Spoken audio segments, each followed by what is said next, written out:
ഈശോ മിശിഹായ്ക്ക് സ്തുതിയായിരിക്കട്ടെ. ഇന്ന് വിഭൂതി. പരിത്യാഗത്തിന്റെയും പരിചിന്തനത്തിന്റെയും പ്രായശ്ചിത്തത്തിന്റെയും വഴികളിലൂടെ ഈശോയെ കൂടുതൽ സ്നേഹിക്കാൻ, അവിടുത്തെ സ്നേഹത്തിന്റെ ആഴങ്ങളിലേക്ക് കടന്നു ചെല്ലാൻ ഈശോ നമുക്കൊരു നോമ്പുകാലം കൂടി തന്നിരിക്കുന്നു. പുറപ്പാടിന്റെ പുസ്തകം 17-ാം അധ്യായം 11-ാം വാക്യത്തിൽ നാം ഇങ്ങനെ വായിക്കുന്നു: മോശ കരങ്ങൾ ഉയർത്തി പിടിച്ചിരുന്നപ്പോഴെല്ലാം ഇസ്രായേൽ വിജയിച്ചു കൊണ്ടിരുന്നു. കരങ്ങൾ താഴ്ത്തിയപ്പോൾ അമലേക്യർക്കായിരുന്നു വിജയം. നാം ശരീരത്തിൽ സ്വീകരിക്കുന്ന സഹനങ്ങളെല്ലാം കർത്താവിന്റെ മുൻപിൽ പ്രീതികരമാണ്. നോവല്ല നോമ്പുകാലം.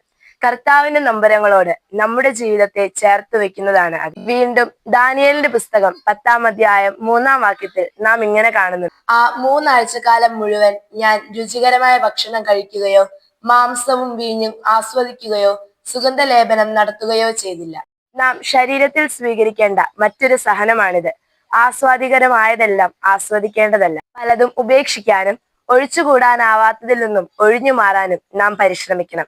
അത് നമ്മെ കർത്താവിൽ ഏറെ ശക്തിപ്പെടുത്തും. വിശുദ്ധ ലൂക്കാ എഴുതിയ സുവിശേഷം 22-ാം അധ്യായം 46-ാം വാക്യം: അവൻ അവരോട് ചോദിച്ചു, നിങ്ങൾ ഉറങ്ങുന്നതെന്ത്? പരീക്ഷയിൽ അകപ്പെടാതിരിക്കാൻ ഉണർന്നിരുന്നു പ്രാർത്ഥിക്കുവിൻ. പിശാചിനാൽ പരീക്ഷിക്കപ്പെടുമ്പോൾ തിരുവചനത്താൽ പിശാചിനെ തോൽപ്പിച്ച ഈശോ നമ്മോട് പറയുന്നു, ഉണർന്നിരുന്ന് പ്രാർത്ഥിച്ചാലേ പരീക്ഷയിൽ അകപ്പെടാതിരിക്കൂ എന്ന്. ഹൃദയത്തെ ദൈവത്തിലേക്ക് അടുപ്പിക്കുവാനുള്ള ഒരു വലിയ അവസരമാണ് ഈ നോമ്പുകാലം. പ്രാർത്ഥിച്ചും ധ്യാനിച്ചും പരിത്യാഗങ്ങളാലും നല്ല അനുഗ്രഹപ്രദമായ ഒരു നോമ്പുകാലം ഏവർക്കും ആശംസിക്കുന്നു.